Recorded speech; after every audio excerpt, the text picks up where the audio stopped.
A heavy racing car strikes a towering pine tree at 150 kilometers per hour. The crash causes catastrophic structural damage. Basic human logic dictates this brutal impact executed the driver. However, a 1934 autopsy of a British racer revealed a chilling forensic paradox.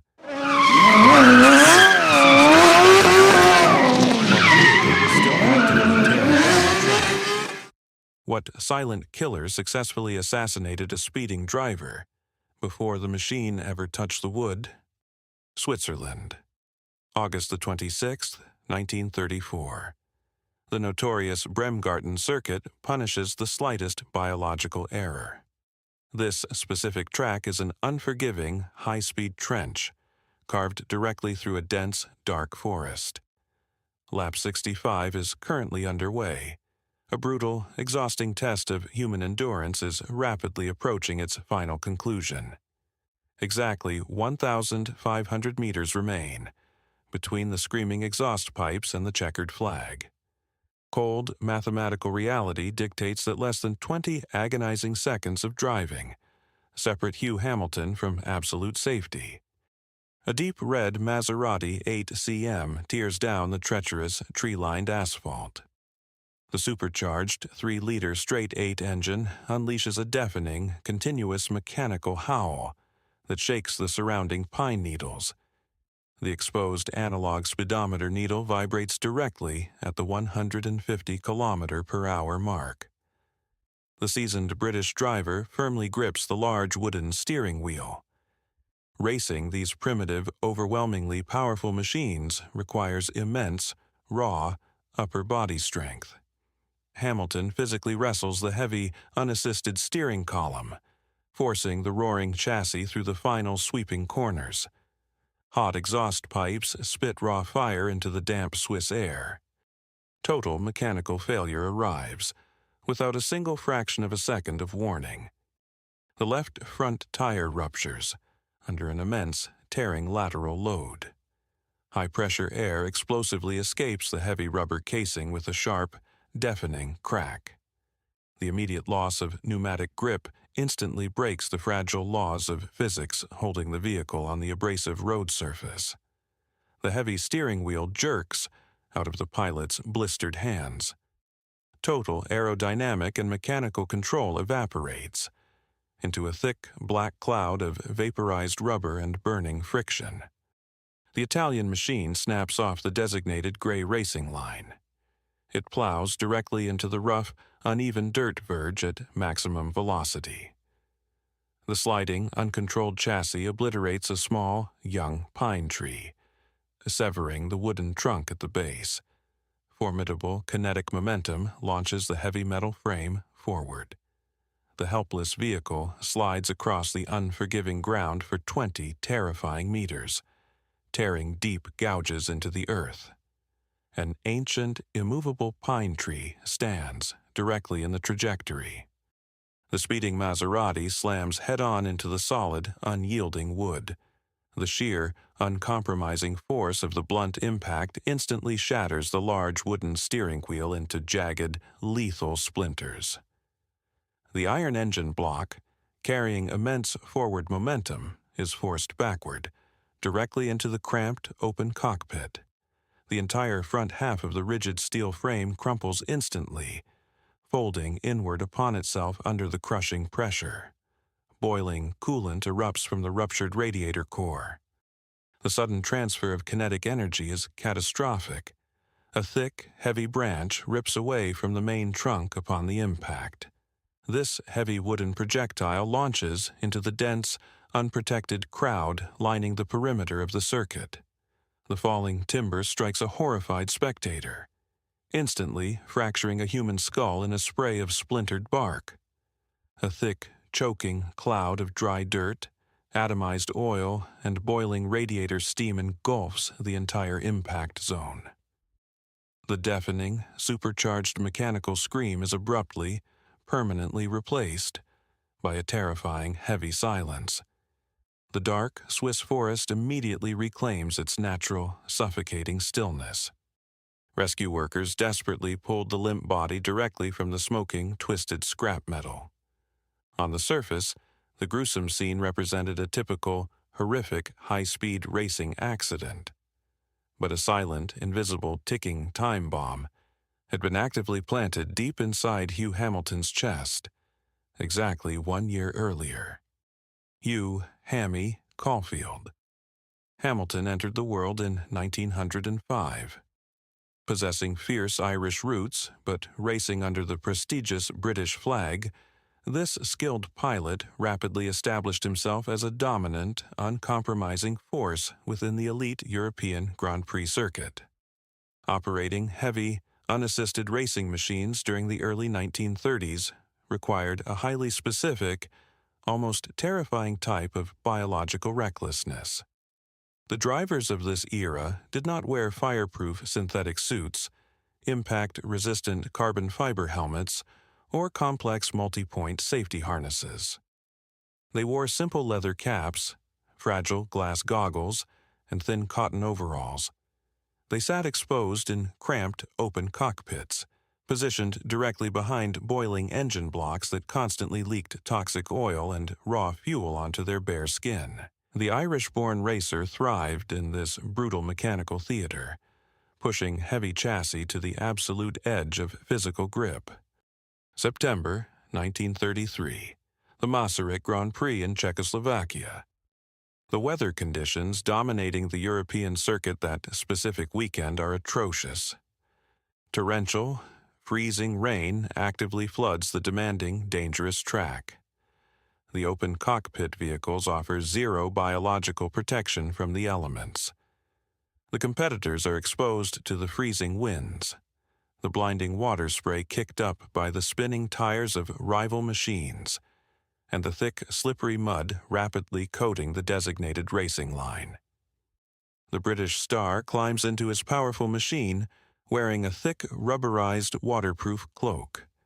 This standard piece of 1930s trackside gear is designed strictly to keep the freezing rain from soaking his thin driving overalls. The garment is a simple, utilitarian defense against the severe weather. The heavy fabric is not designed to function as a lethal, blinding weapon. The heavy vehicle accelerates down the wet, unpredictable asphalt.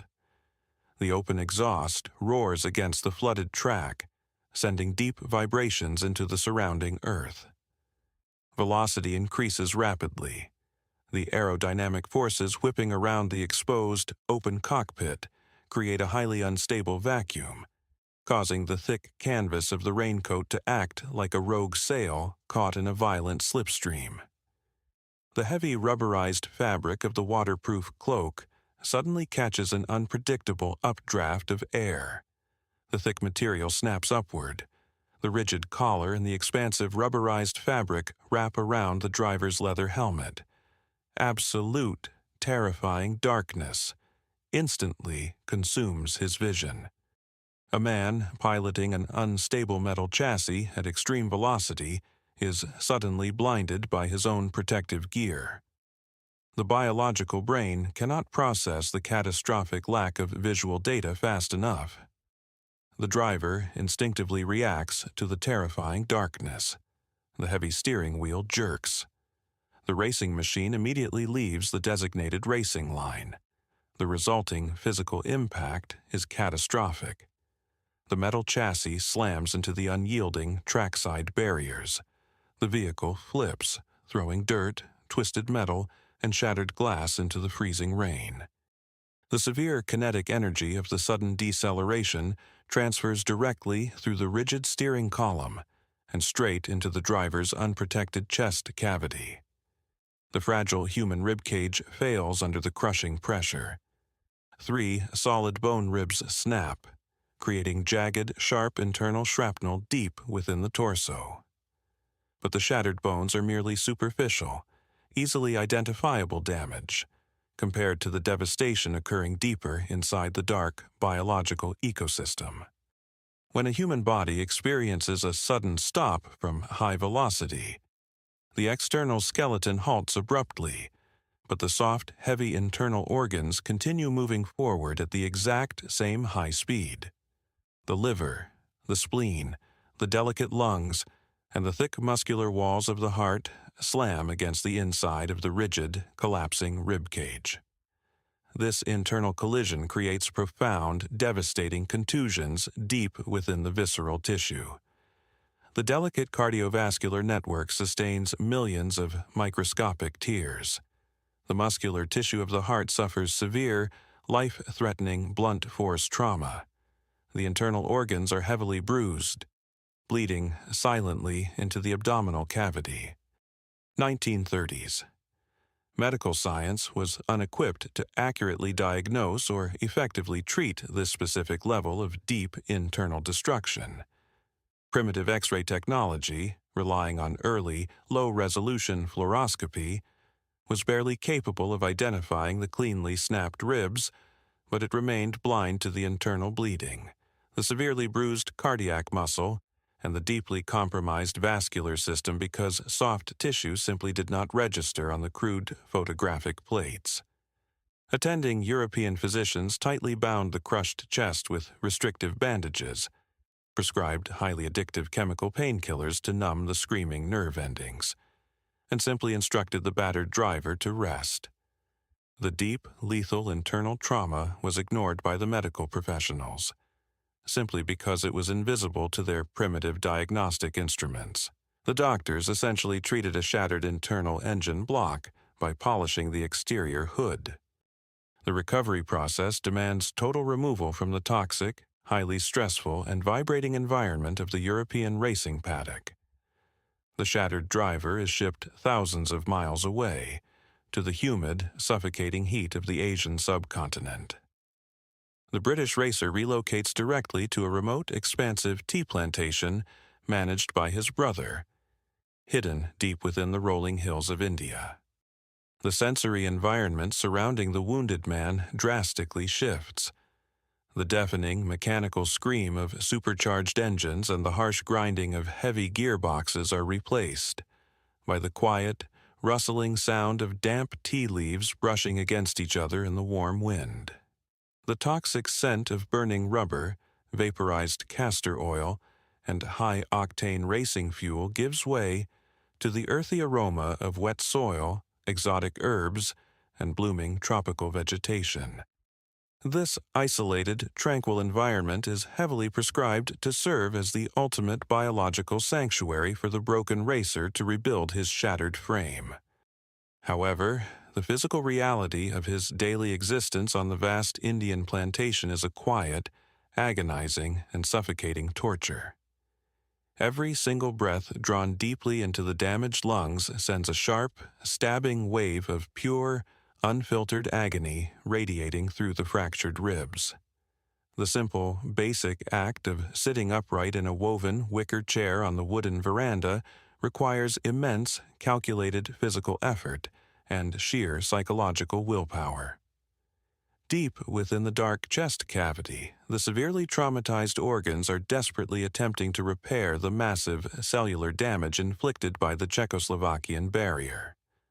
The long nights are filled with cold sweats, shallow, panicked breathing, and the deep, terrifying ache of internal organs struggling to function normally under extreme duress. The human body is an incredibly stubborn, deeply resilient biological machine. It will rapidly build thick, fibrous scar tissue over damaged internal areas to actively prevent immediate, fatal bleeding. This rapid biological patching creates a very dangerous, deceptive illusion of true healing. The outer layers of the heavily bruised heart muscle and the damaged, leaking liver slowly bind themselves together with rigid, inflexible layers of scar tissue.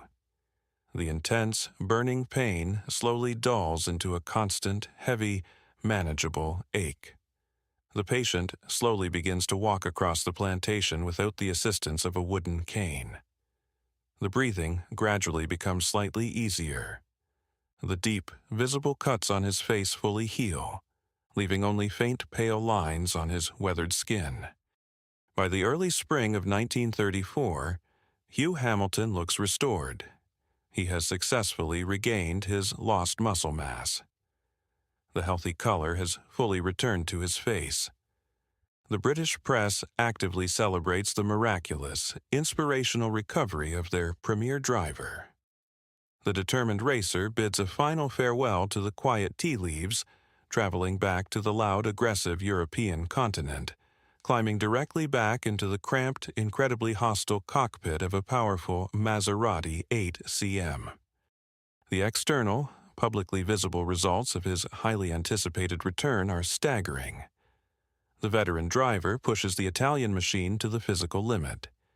He secures a brilliant, celebrated second-place finish at the incredibly fast, sweltering Tripoli circuit in North Africa. He dominates the competitive field at the challenging Albi race. The international automotive journalists declare him healed, heavily praising his unmatched courage, his raw mechanical skill, and his unbelievable physical resilience. The racing public fully believes the tough, unyielding man has conquered the devastating trauma of the Czechoslovakian crash. He is hailed universally as an indestructible hero of the asphalt. This triumphant, highly publicized narrative is a catastrophic biological lie. The physical exertion required to manually wrestle a heavy, powerful 1930s Grand Prix car through sweeping high-speed corners generates immense, sustained gravitational forces directly on the driver's soft internal body. The deafening, continuous vibration of the 3-liter straight-8 engine block transfers directly through the rigid steel chassis, up through the thin leather seat, and deep into the driver's skeletal structure. The pure, unfiltered adrenaline required to operate a volatile machine at extreme velocity forces the recovering heart to pump heavy, highly oxygenated blood at an incredibly high, sustained rate for hours on end. Beneath the crisp, clean racing overalls, hidden from the cheering crowds and the flashing cameras of the press, the internal organs of the veteran driver are quietly, systematically failing. The rigid scar tissue formed during his agonizing time in India is inflexible. The damaged, scarred heart muscle cannot properly expand and contract under the cardiovascular stress of a professional motor race. The compromised vascular system is slowly buckling under the extreme, dangerous high blood pressure generated by pure racing adrenaline. The Czechoslovakian crash did not simply break 3 ribs, it permanently compromised the structural integrity of his entire cardiovascular system. The damaged internal ecosystem has essentially transformed into a silent, undetectable time bomb, ticking away deep within his chest cavity. Every single high-speed corner, every shift of the heavy, unassisted gearbox, and every deep breath of toxic exhaust fumes actively shortens the burning biological fuse. The man is essentially a walking ghost, expertly operating a heavy piece of high-speed machinery, while his internal organs rot away beneath a fragile, deceptive layer of rigid scar tissue. The medical establishment declared him perfectly fit to race based entirely on external appearances and a basic, primitive physical examination. The European doctors were unaware that the biological engine was running on borrowed time, severely close to absolute, catastrophic failure. The driver is pushing his compromised body into the lethal red zone, demanding maximum, elite performance from a fragile biological structure that is quietly collapsing from the inside out. He is slowly assassinating his own cardiovascular system. With every single lap he successfully completes. The cheers of the crowd at Tripoli and Albi simply mask the internal sound of a cardiovascular system screaming for relief. The shiny trophies and the newspaper accolades are built on a dark foundation of decaying internal tissue. The relentless vibration of the Maserati is slowly shaking the fragile internal repairs apart. Microscopic tear by microscopic tear. The traumatized heart muscle, forced to work 3 times as hard due to the inflexible scar tissue, is slowly enlarging, becoming weak and highly erratic. The brilliant driving performances of 1934 are not the triumphant return of a fully healed athlete. They are the desperate, final surges of a dying biological machine rapidly approaching its absolute breaking point. The man is unaware that the Grim Reaper did not leave him in Czechoslovakia. The entity simply embedded itself deep within his chest cavity, quietly waiting for the perfect moment to finish the job. He carried that internal bomb to Switzerland in August 1934, and there was no place more perfect to detonate it than a forest of death. The Bremgarten circuit physically represents the apex of environmental hostility, carved directly through a dense Swiss forest. This specific ribbon of asphalt functions less like a competitive sporting venue and more like a highly calculated natural execution chamber. Analyzing the strict geographical and meteorological data from August 26, 1934, reveals a terrifying convergence of lethal physical factors actively hunting the fragile biological operators. The sheer topography of the circuit weaponizes extreme velocity. The track measures exactly 7.28 kilometers in length. The width fluctuates between a narrow, highly restrictive 8 meters and a maximum of 12 meters. Unlike modern, highly engineered racing facilities, Bremgarten lacks a single, genuine, straight line. The entire layout is a continuous, relentless series of sweeping curves and blind, high-speed corners, dictating heavy, sustained lateral gravitational forces. Prior to the 1934 Grand Prix, this specific circuit exclusively hosted lightweight, highly agile motorcycles. Introducing incredibly heavy, intensely powerful four-wheeled automotive machines to this restrictive, undulating topography is a recipe for mechanical and biological slaughter. These primitive racing cars possess massive engine blocks, capable of pushing the steel chassis to terrifying speeds, approaching 230 kilometers per hour, on a track designed for vastly smaller, slower vehicles. The most immediate, physically imposing threat lining the narrow gray asphalt is the ancient population of towering pine trees. Modern racing infrastructure utilizes deep gravel traps, expansive paved runoff areas, and highly engineered energy-absorbing barriers to safely dissipate kinetic energy during a high-speed mechanical failure. Bremgarten offers zero forgiveness. Hundreds of deeply rooted pine trees stand practically on the absolute edge of the racing line. There is no protective Armco steel. There are no stacked rubber tire walls. There is only a few inches of soft, treacherous dirt, separating the abrasive asphalt from solid, unyielding wood. These ancient trunks possess formidable biological density. They are essentially immovable, natural concrete pillars. Leaving the designated racing line at maximum velocity guarantees immediate, catastrophic, blunt force trauma. The trees do not bend. They actively shatter fragile metal chassis and crush human bone upon physical impact. The margin for error is mathematically zero. The physical meteorological conditions present on the starting grid amplify this inherent geographical danger. A torrential, relentless downpour batters the Swiss landscape. Volumes of water accumulate on the highly uneven, non-porous asphalt surface. Grand Prix racing tires of the 1930s possess extremely primitive, shallow tread patterns, offering minimal water displacement capabilities. The highly volatile, toxic mixture of deep standing water, continuously leaking hot engine oil, and raw, degraded rubber, instantly reduces the essential friction coefficient of the racing surface to a near absolute zero. The heavy racing machines lose their mechanical bite on the road. The track physically functions as a high-speed, highly irregular ice rink. A supercharged 3-liter engine producing massive rotational torque struggles to maintain forward traction. Drivers must meticulously balance the heavy throttle, actively fighting terrifying wheel spin while simultaneously wrestling heavy, unassisted steering columns just to keep the vehicles moving in a straight intended trajectory. The wet asphalt actively attempts to throw the metal machines directly into the waiting timber.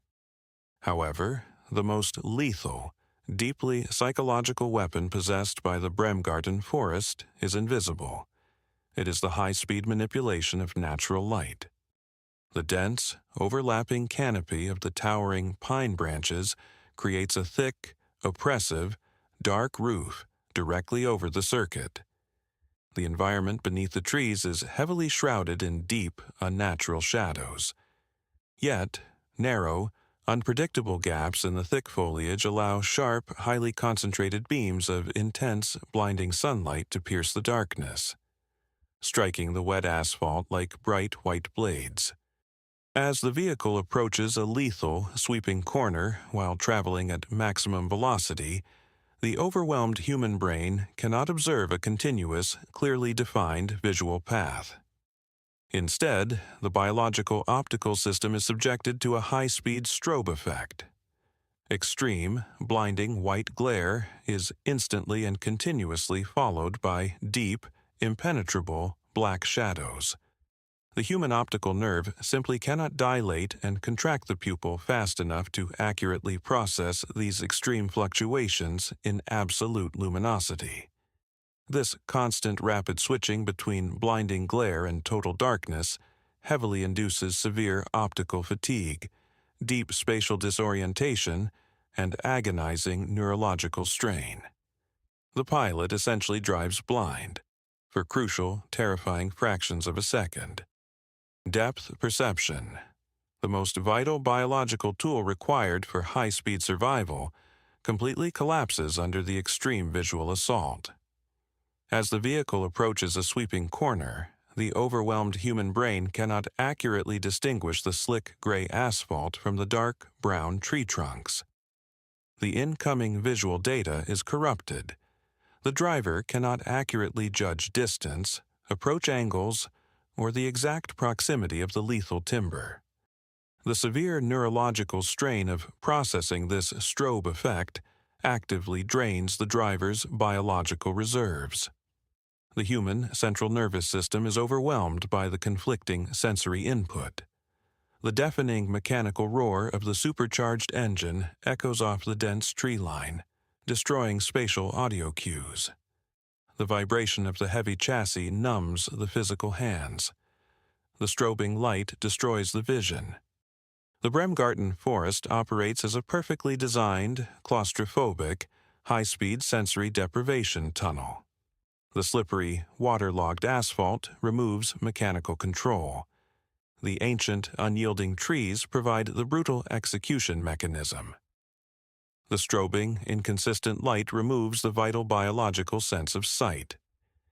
It is an environment specifically designed to overwhelm, disorient, and ultimately destroy the fragile human beings attempting to conquer it. The forest waits silently, patiently, using the raw elements of water, light, and solid wood to hunt the heavy metal machines screaming through its dark veins.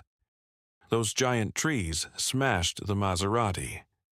But when the cold corpse was finally placed on the sterile autopsy table, the forensic pathologist discovered a truth far more chilling than simply crashing into solid wood. The heavy, unyielding silence of a highly secure Swiss mortuary sharply and permanently replaces the deafening, supercharged mechanical roar of the Grand Prix circuit. The chaotic, unpredictable environment of the abrasive racetrack is stripped away. The physical reality narrows down exclusively to cold, sterile white ceramic tiles, heavy stainless steel autopsy tables, and the sharp, deeply pervasive chemical stench of industrial formaldehyde. The battered, broken biological remains of the 39-year-old British racing driver lie motionless under the harsh, unforgiving, and entirely clinical glare of the overhead surgical lighting arrays. The attending Swiss forensic pathologist, armed with heavy steel scalpels and heavy oscillating bone saws, begins the grim, methodical, and strictly regulated scientific process of the post-mortem examination. The initial external visual assessment of the physical body yields predictable, highly expected results. The external physical trauma is catastrophic and visually overwhelming. The sudden deceleration forces generated by striking a pine tree at 150 kilometers per hour have shattered the anterior rib cage. The heavy, unyielding metal steering column has left deep, crushing, dark, purple contusions across the entire surface of the upper chest. The fragile human cranium exhibits severe, complex, highly splintered fractures, consistent with a high-speed blunt force, impact against a solid, immovable object. Basic, fundamental medical logic immediately points the pathologist to a highly straightforward, routine conclusion. Unrecoverable trauma sustained during a vehicular collision caused instantaneous, unavoidable death. Professional forensic pathology relies on hard, undeniable, microscopic biological evidence, not on basic trackside assumptions or visual approximations. The veteran medical examiner officially initiates the standard deep Y incision. The sharp steel blade slices precisely and smoothly through the pale, cold skin of the torso to fully expose the internal chest cavity and the primary abdominal organs. He utilizes heavy steel retractors to carefully spread the shattered, jagged ribs apart, aiming to directly examine the vital internal organs and the primary vascular network. The official autopsy deviates from the standard, predictable narrative of a high-speed traffic fatality at this exact surgical moment. The pathologist notes that the massive incisions show absolutely no sign of coagulated pooling, a critical physiological detail. He peers deep into the chest cavity and discovers a chilling, practically impossible forensic anomaly that fundamentally rewrites the entire sequence of the fatal crash. When a living, breathing human being experiences catastrophic physical trauma, the biological reactions are highly specific and undeniable. If the human heart is actively beating at the exact moment of a physical impact, it continues to actively pump thick, highly pressurized, oxygenated blood directly into the freshly ruptured blood vessels, severed arteries, and torn organic tissue. This continuous pressurized biological pumping action immediately causes extensive, deeply colored internal hemorrhaging. It forces heavy hematomas to bloom deep within the surrounding damaged tissue. A biological body that is crushed while fully, actively alive will exhibit profound, unmistakable internal bleeding. The chest cavity will rapidly fill with heavy pools of free-flowing arterial fluid. The severely crushed chest cavity of Hugh Hamilton lacks this specific, crucial biological evidence. The jagged lacerations on the internal organs, the brutally crushed and severely compressed tissue directly beneath the fractured sternum, and the cleanly severed major blood vessels are shockingly devoid of the expected massive arterial hemorrhaging. The torn veins display no signs of active, pressurized bleeding post-rupture. There are 0 hematomas forming around the severely fractured bone matter. The internal damage is incredibly dry. The forensic physics are absolute. A severed artery cannot actively bleed. If the central biological pump driving the hydraulic pressure has already ceased functioning prior to the physical severing of the tissue. The medical examiner carefully reaches deep into the chest cavity and physically extracts the human heart from the shattered, broken rib cage. He holds the muscular, vital organ directly under the bright, intense surgical lights, carefully wiping away the superficial fluids. The physical state, the exact texture, and the highly specific coloration of the cardiac tissue provide the ultimate, undeniable, and deeply terrifying biological truth. The surface of the myocardium is heavily scarred, structurally compromised, and rigid. Thick, pale white bands of fibrous collagen actively choke the dark, red muscular tissue. This is not a healthy, highly flexible cardiovascular pump suddenly stopped by a physical impact against a wooden steering wheel. This is a severely damaged, chronically failing biological engine that failed on its own accord. The pathologist carefully sections the muscular walls of the ventricles with a razor-sharp surgical blade, confirming the presence of severe, widespread necrosis and crippling tissue degradation. The official, highly disturbing post-mortem conclusion is permanently finalized, strictly verified, and officially recorded in the Swiss medical archives. The primary, official cause of death is not blunt force trauma. The official cause of death is acute myocardial infarction, resulting in complete, instantaneous, and entirely irreversible cardiac arrest. The clinical documentation permanently absolved the ancient pine tree of the actual murder. The wood merely acted as a massive, passive backstop for a biological tragedy that had already concluded. The true crime scene was not the dirt verge of the Bremgarten circuit, but the dark, internal chambers of a failing human heart. The chilling, undeniable reality of this strict forensic verdict is absolute. Hugh Hamilton's biological heart stopped beating before the heavy steel chassis ever made physical contact with the solid pine tree. The seasoned, highly experienced British driver was already a clinically dead man, while the heavy, powerful Italian racing machine was still actively tearing through the damp Swiss atmosphere at maximum velocity. The deep, lethal, and misdiagnosed internal damage sustained during the highly violent 1933 Czechoslovakian crash secretly transformed his heart into a fragile, ticking biological bomb. When the fragile ribs snapped in Czechoslovakia the previous year, the blunt force deeply bruised the muscular walls of the heart. The human body, lacking advanced surgical intervention, simply attempted to repair this severe cardiac contusion by aggressively laying down thick, heavy, inflexible layers of fibrous scar tissue. This dense scar tissue successfully prevented immediate fatal bleeding, but it permanently and severely restricted the organ's natural, vital ability to physically expand and forcefully pump highly oxygenated blood under extreme physical stress. The left ventricle, the primary chamber responsible for pushing pressurized blood to the brain and extremities, was severely stiffened, operating at a drastically reduced, highly dangerous ejection fraction. The veteran racer had been pushing a deeply compromised, half-functioning internal engine into the lethal red zone for the entire 1934 season, actively stretching the damaged tissue to the absolute point of microscopic tearing with every single race. The front left tire ruptures on the abrasive Bremgarten asphalt.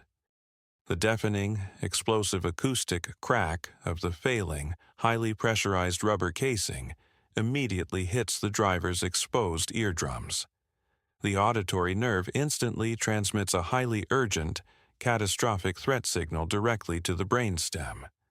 The amygdala, the primitive, deeply embedded biological center, specifically responsible for processing sheer, unadulterated terror and initiating survival protocols, activates. The heavy, wooden steering wheel jerks out of his blistered hands, instantly confirming the total, irrecoverable loss of aerodynamic and mechanical control at maximum lethal velocity. The highly trained human brain instantly calculates the incoming lethal trajectory, directly toward the massive, immovable pine tree. This absolute, inescapable realization of imminent death triggers the most extreme, aggressive, and overwhelming biological survival mechanism located within the human body, the acute sympathetic nervous system stress response. Within a fraction of a single, agonizing second, the adrenal glands, located directly above the kidneys, dump a highly toxic, heavily concentrated payload of pure epinephrine and cortisol directly into the main bloodstream. This sudden chemical flood is specifically designed by biological evolution to instantly maximize human physical performance. The extreme chemical surge instantly dilates the pupils to gather maximum light, aggressively expands the pulmonary airways to intake volumes of oxygen, and forcefully demands an immediate surge in cardiovascular output to fuel the skeletal muscles for physical combat or immediate flight. The brain chemically screams at the sinoatrial node, the natural pacemaker of the heart, to instantly accelerate the heartbeat from a highly elevated, heavily stressed racing rate of 160 beats per minute to an absolute maximum survival rate pushing well over 200 beats per minute. A healthy, unblemished, fully flexible human heart might barely survive this sudden, incredibly violent chemical shock. The deeply scarred, severely compromised, and rigid heart of Hugh Hamilton absolutely cannot. The sudden, highly concentrated influx of raw, powerful adrenaline hits the heavily damaged, scarred myocardium exactly like a high-voltage electrical surge hitting a frayed, degraded, and unstable wire. The thick, heavy, inflexible scar tissue actively, physically resists the chemically induced demand for rapid, massive expansion. The complex electrical pathways responsible for perfectly coordinating the complex, rhythmic, sequential pumping action of the four cardiac chambers short-circuit under the immense, sudden biological and chemical stress. The electrical signals become chaotic, rapidly misfiring and bouncing erratically against the dense walls of impenetrable scar tissue. The heart muscle spasms. It loses its coordinated life-sustaining rhythm, instantly entering a deadly, highly chaotic, and rapidly fatal state of ventricular fibrillation. The thick muscular walls of the ventricles no longer forcefully contract to push fluid. They merely quiver uselessly, vibrating like a bag of writhing worms, completely failing to push any highly oxygenated blood through the vital aortic valve. The biological pump utterly stalls. Arterial blood pressure instantly plummets to absolute zero. The highly oxygen-dependent human brain is immediately starved of vital nutrients and essential oxygen. The conscious mind lacks the physical time to register the deep, crushing pain of the massive cardiac arrest. The visual input of the rapidly approaching, lethal Swiss forest instantly fades into complete, absolute, impenetrable blackness. Biological shutdown of the central nervous system occurs in a matter of agonizing milliseconds. The physical reality of this specific moment is deeply, profoundly unsettling and undeniably terrifying. The strong, highly capable, calloused hands of the veteran driver go limp, slipping uselessly off the splintering wooden rim of the useless steering wheel. The heavy leather racing boot, previously holding the mechanical throttle wide open, falls slack against the metal floorboard. The upright, braced posture collapses, the head slumping forward against the chest. The roaring, supercharged 3-liter Maserati is no longer being actively piloted by a living, breathing, conscious human being. The incredibly fast piece of high-speed Italian engineering has instantly transformed into an unguided, highly lethal, ballistic metal coffin. The vehicle continues to slide across the abrasive dirt, completely fueled by kinetic energy, carrying a lifeless corpse. The ultimate, catastrophic physical impact with the ancient timber was merely the mechanical disposal of an operator who had already permanently crossed the dark threshold into absolute death. The heavy machine did not kill the man.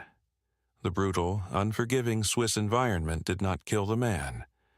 The highly skilled driver was actively, silently assassinated by his own traumatized, heavily compromised biology. The lethal internal damage sustained 1 year prior had patiently waited deep within his chest cavity, quietly surviving the primitive medical evaluations, ignoring the triumphant return to the podium, and surviving the brutal physical strain of the race.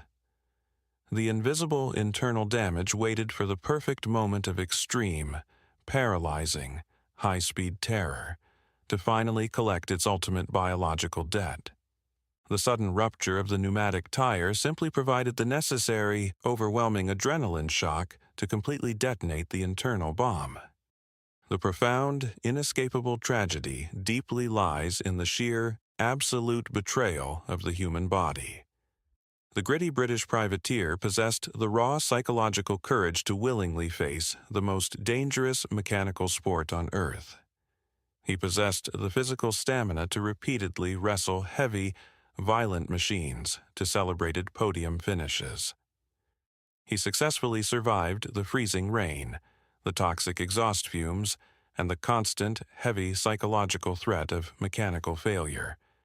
He conquered the external, highly visible, and obvious dangers of the European circuit, only to be defeated by the silent, invisible, and undetectable weakness of his own scarred internal tissue.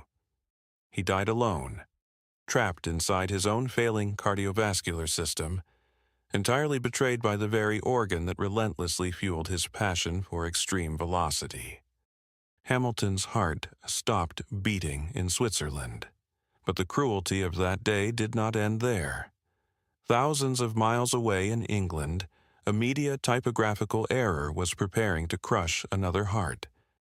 The heavy steel rollers of the British printing presses did not wait for official autopsy reports or carefully verified trackside data.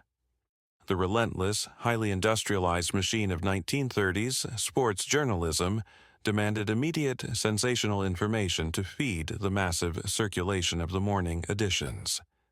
Information traveled across the European continent via fragile, crackling telegraph wires. The complex, volatile data transmitted from the Swiss organizers contained two distinct, critically important facts regarding the British racing contingent.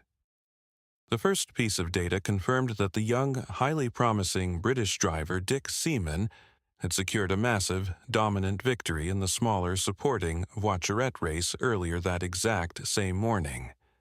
The second piece of data confirmed the fatal biological failure of the veteran driver. The chaotic, smoke-filled, high-pressure environment of a London newsroom provides the absolute perfect breeding ground for catastrophic cognitive errors. A rushed editor, actively fighting severe publication deadlines and rapidly scanning poorly transcribed Morse code, makes a single, irreversible mistake. Due to erratic underwater telegraph cables crossing the English Channel, the rhythmic dots and dashes representing the drivers' identities became tragically blurred. The two distinct British names are permanently swapped during the frantic manual typesetting process. Heavy blocks of lead type are locked aggressively into the metal printing grid. Massive, deafening industrial presses physically stamp a highly toxic, false narrative onto hundreds of thousands of cheap paper broadsheets. The bold, thick black ink declares a devastating inversion of physical reality. The morning headlines explicitly, confidently broadcast that Hugh Hamilton is the triumphant, surviving victor, and the young Dick Seaman has perished in the Swiss forest. Follow the rapid, physical distribution of those freshly printed, toxic broadsheets directly to the quiet, affluent coastal town of Folkestone in Kent. Inside a heavily curtained, deeply silent room at a highly respectable, upscale hotel lies William Seaman. The man is 76 years old. His physical body is failing. He suffers from severe chronic cardiovascular disease. The attending British physicians have mandated strict, absolute bed rest. The elderly cardiovascular system is incredibly fragile, operating continuously on the razor's edge of biological failure. Any sudden psychological shock, any sharp, unexpected spike in arterial blood pressure, is considered highly lethal by medical professionals. His dedicated wife actively functions as a strict, uncompromising biological shield. She meticulously screens all incoming mail, letters, and urgent telegrams. She actively confiscates all daily newspapers before they ever cross the physical threshold of the hotel's suite. She strictly forbids any verbal mention of their son's highly dangerous, high-speed profession inside the quiet room. The mother understands that the sheer, constant psychological stress of the international racing circuit is actively poisoning her husband's failing heart. She maintains an environment of total artificial peace to keep the old man alive. The strict security perimeter fails on that specific Monday morning. The exact physical mechanics of the breach remain a permanent, agonizing historical mystery. A careless, rushing hotel porter may have slipped the morning edition directly under the heavy wooden door. A discarded, left-behind copy may have been resting carelessly on a silver room service tray delivered for breakfast. The tragic physical reality is undeniable. The frail, 76-year-old man reaches out with trembling, heavily veined hands and physically acquires the folded broadsheet. The old man's fading optical nerves slowly scan the front page. The biological brain instantly processes the bold, black typographical arrangement. The cognitive realization hits the fragile central nervous system exactly like a massive, invisible sledgehammer. The printed text explicitly states his beloved son has been killed in a high-speed mechanical wreck on a foreign circuit. This pure, unfiltered psychological agony triggers an immediate, catastrophic biological chain reaction perfectly mirroring the lethal adrenaline spike experienced by the veteran driver in the Swiss forest. Overwhelming volumes of potent stress hormones flood the elderly, weakened bloodstream. The frail, heavily diseased heart muscle simply cannot process the sudden, explosive chemical demand for increased cardiac output. The arterial pressure spikes against the heavily calcified, rigid vascular walls. The 76-year-old cardiovascular system ruptures under the crushing, suffocating psychological weight of the false printed words. The elderly man suffers a massive, highly fatal myocardial infarction directly on the soft hotel mattress. The severe physical pain detonating inside his chest is eclipsed by the psychological agony destroying his mind. He physically expires clutching the cheap, toxic ink that falsely declared his son a corpse.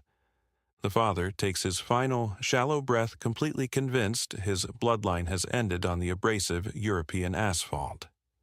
A careless stroke of a journalist's pen successfully executed a sick old man hundreds of miles away from the actual mechanical danger. The quiet hotel room in Kent transforms into a secondary, silent fatality zone of the Swiss Grand Prix. Shift the focus directly back to the young driver currently standing in the bustling European paddock.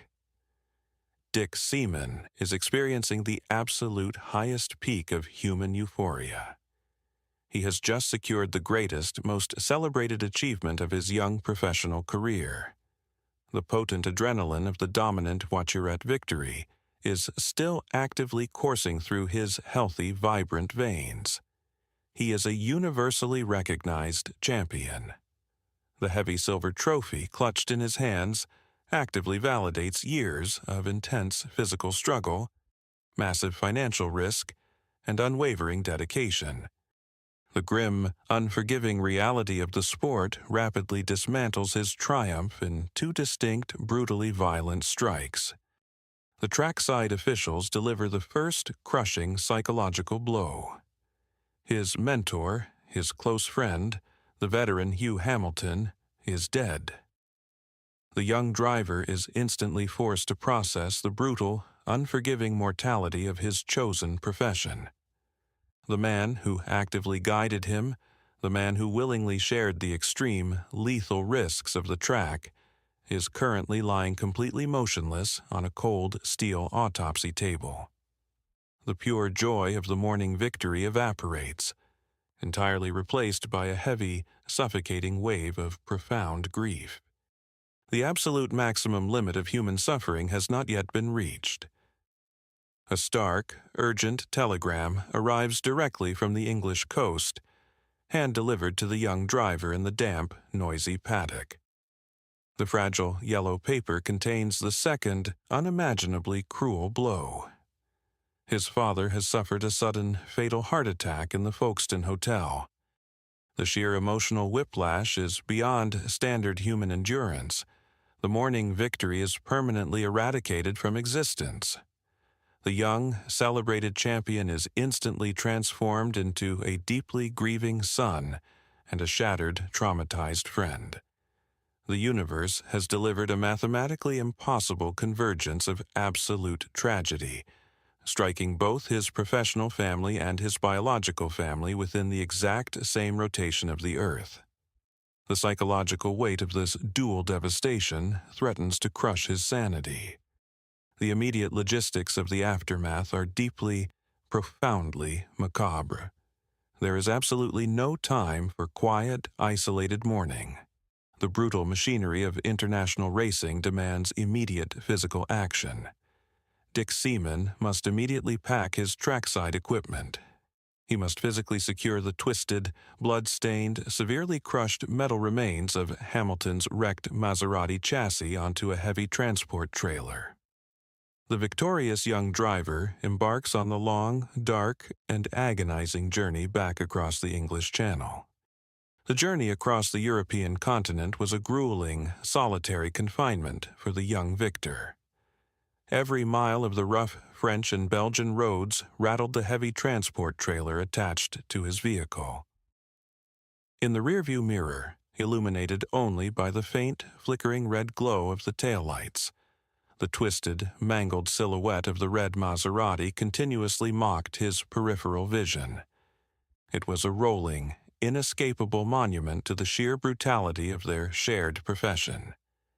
He was forced to physically transport the exact instrument of his mentor's demise through the freezing night. The young driver gripping the steering wheel was consumed by a profound, suffocating survivor's guilt. Why did the damp Swiss asphalt spare his smaller voiturette machine, only to ruthlessly claim the heavier Grand Prix chassis of his closest friend? There was no logical answer hidden in the dark European landscape. The relentless drone of the transport engine offered no comfort, only a steady, mechanical dirge accompanying him back to the shattered Seaman household in Kent. He was delivering a broken race car to an empty garage, and the devastating burden of two senseless deaths to a grieving family. While the shattered metal chassis of the Maserati was slowly dragged back across the English Channel to a grieving family, the biological remains of its operator never left the dense shadow of the Swiss timber. Wednesday afternoon, exactly 2:30, the bustling, highly industrialized European racing circuit has moved on to the next geographical location, but a heavy, localized silence permanently descends upon the city of Bern. The Bremgarten cemetery provides the final, static resting place for a man whose entire adult existence was defined by extreme kinetic velocity. The sky above the Swiss capital presents a thick, unbroken canopy of dull, heavy gray clouds, perfectly mirroring the suffocating psychological atmosphere on the ground. The cold, biting wind violently shakes the dark pine trees surrounding the burial site, acting as a constant, agonizing auditory reminder of the specific forest that witnessed his final seconds. A small, deeply traumatized cluster of individuals dressed in heavy, dark mourning fabric stands completely motionless near a freshly excavated rectangular trench in the damp earth. The physical distance between the highly lethal racing circuits of Europe and a quiet English home is collapsed by tragedy.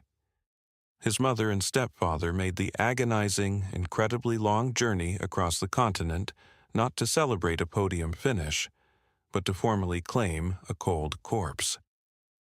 The biological parents are forced to execute the absolute most unnatural human ritual. They are actively burying their own child. The mother stands rigidly, her physical frame buckling under the sheer, crushing weight of a permanent loss. She birthed a healthy, vibrant boy, raised him to adulthood, only to surrender him completely to a brutal, unforgiving mechanical sport and a microscopic internal scar. The elderly stepfather firmly grips the mother's arm, providing the absolute only structural support, preventing her from physically collapsing onto the wet grass.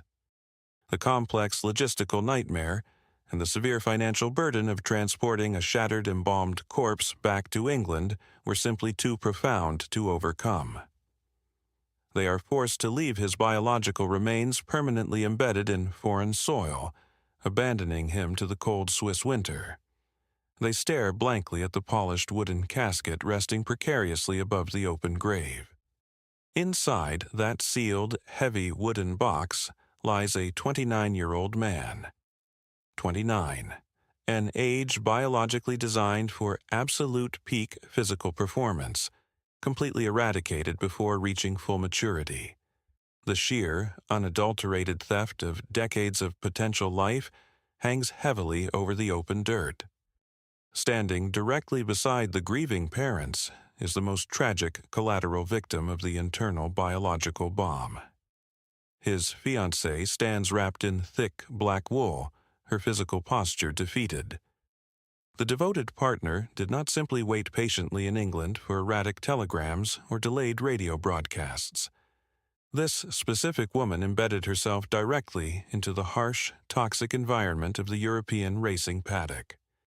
The loyal companion traveled right beside him throughout the grueling 1934 season. This dedicated future bride stood in the deafening, sun-baked pit lanes of North Africa. The young woman endured the toxic exhaust fumes and the constant mechanical noise. Hamilton's betrothed witnessed the brilliant, celebrated podium finishes at Tripoli and Albi. The heartbroken survivor physically touched his skin, believing the triumphant medical narrative that he had fully recovered from the devastating Czechoslovakian trauma. The grieving fiancé planned a permanent domestic future with a man she believed was invincible. The cruelty of her current physical reality is paralyzing. The strong, deeply resilient partner this young woman traveled the continent with was essentially a walking ghost. The veteran driver was hiding a rapidly failing cardiovascular system beneath a confident, victorious exterior. Every single time the anxious spectator watched him accelerate down a straightaway, the young bride-to-be was unaware that his deeply scarred heart was struggling to process the surges of adrenaline. The profound psychological betrayal committed by his own body is agonizing. His faithful partner trusted his strength. The hopeful companion trusted his recovery. The medical establishment provided a false sense of security. The sudden detonation of his internal biological bomb robbed this devastated woman of a husband, a future, and the basic comfort of a proper goodbye. The vibrant wedding plans meticulously drafted in hotel rooms across Europe are instantly replaced by the cold, logistical requirements of a foreign burial. The soft hands that were supposed to carefully exchange gold wedding rings in a joyful summer ceremony are currently tightly clutching a damp, dark handkerchief.